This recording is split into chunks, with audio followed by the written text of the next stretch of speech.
આવેલા શક્તિપીઠો પૈકીનું એક છે બહુચરાજી મંદિર, જે મહેસાણા જિલ્લામાં આવેલું છે। 18મી સદીમાં બનાવેલું આ મંદિરનું 21મી સદીમાં કેવું કરાશે નિર્માણ, એ આપને બતાવું છે। સુપ્રસિદ્ધ યાત્રાધામ મહેસાણામાં આવેલ બહુચરાજી મંદિરના નવનિર્માણની કામગીરીનો આરંભ કરી દેવાયો છે।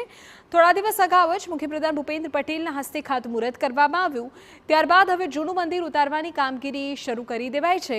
74 કરોડ 51 લાખના ખર્ચે માં બહુચરનું ભવ્યાતિ ભવ્ય નવીન મંદિર બનશે। ગુજરાત પવિત્ર યાત્રાધામ વિકાસ બોર્ડ દ્વારા મંદિરનો સર્વગ્રાહી વિકાસ કરવામાં આવનાર છે। અંદાજે 15 વર્ષ અગાઉ કરોડોનો ખર્ચો કરાયો અને મંદિરના જીર્ણોદ્ધારની કામગીરી થઈ હતી। જોકે આરસના પથ્થરમાંથી બનાવવામાં આવેલ મંદિરમાં ઘણી ખામીઓ પ્રકાશમાં આવી હતી। ઊંચાઈને લઈને પણ વિવાદ થયો હતો। હવે ફરી મંદિરનું નવનિર્માણ કરવામાં આવી રહ્યું છે। ત્યારે કેવું હશે બહુચરાજીનું નવું મંદિર, એ આપને કહી દઈએ।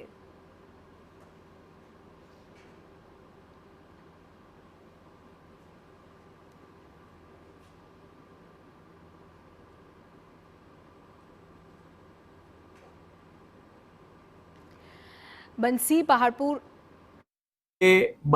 પહાડપુર લાલ પથ્થર આવે છે, એમાંથી બનાવવામાં આવશે। આ મંદિરની હાઈટ 86 ફૂટ પ્લસની હાઈટ છે અને આ મંદિર છે વાસ્તુશાસ્ત્ર પ્રમાણે નિર્માણ થશે અને એક ભવ્ય મંદિર બનાવવામાં આવશે। આ મંદિર બનતા આશરે 3 વર્ષ જેટલો સમયગાળો લાગશે। નવરાત્રિનું વિશેષ મહત્વ ધરાવે છે બહુચરાજી માતાજીનું મંદિર। આવનારી 2 ઓક્ટોબરે બપોરે 12 વાગે પ્રક્ષાલન વિધિ થશે, જે બાદ 3 ઓક્ટોબરે સવારે 7 વાગે ઘટ સ્થાપન, શાસ્ત્રોક્ત વિધિ વિધાન અને વૈદિક મંત્રોચ્ચારથી કરાશે। આ વર્ષે મંદિરના નવનિર્માણની કામગીરી ચાલી રહી હોવાથી મંદિર પ્રાંગણને બદલે એસટી વર્કશોપ હેલીપેડ વિસ્તારમાં ગરબાનું આયોજન કરવામાં આવ્યું છે।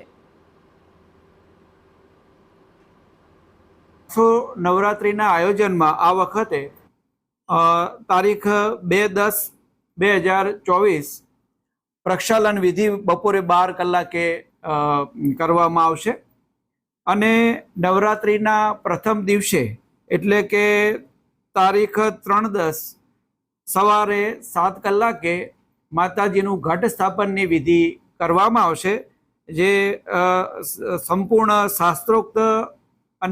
શાસ્ત્રોક્ત વિધિ વિધાન અને વૈદિક મંત્રોચ્ચારથી ઘટ સ્થાપનની સરસ મજાનું આયોજન કરેલું છે। ભાદરવા વદ અમાસના દિવસે માતાજીના મંદિરની પ્રક્ષાલન કરવામાં આવે છે। તે બાદ આસો સુદ એકમના દિવસે સવારે 7 કલાકે માતાજીનું ઘટ સ્થાપન થાય છે। 9 દિવસ ભક્તિનો માહોલ રહે છે, તેમજ આનંદ ઉલ્લાસ સાથે માતાજીના દર્શન બી કરે છે। અનેકો ભક્તો મા બહુચરના ધામમાં આવે છે, તેમજ 9 દિવસ માતાજીનું દર્શન કરીને આનંદ ઉલ્લાસ દ્વારા તેનો અનેરો આનંદ લેવામાં આવે છે।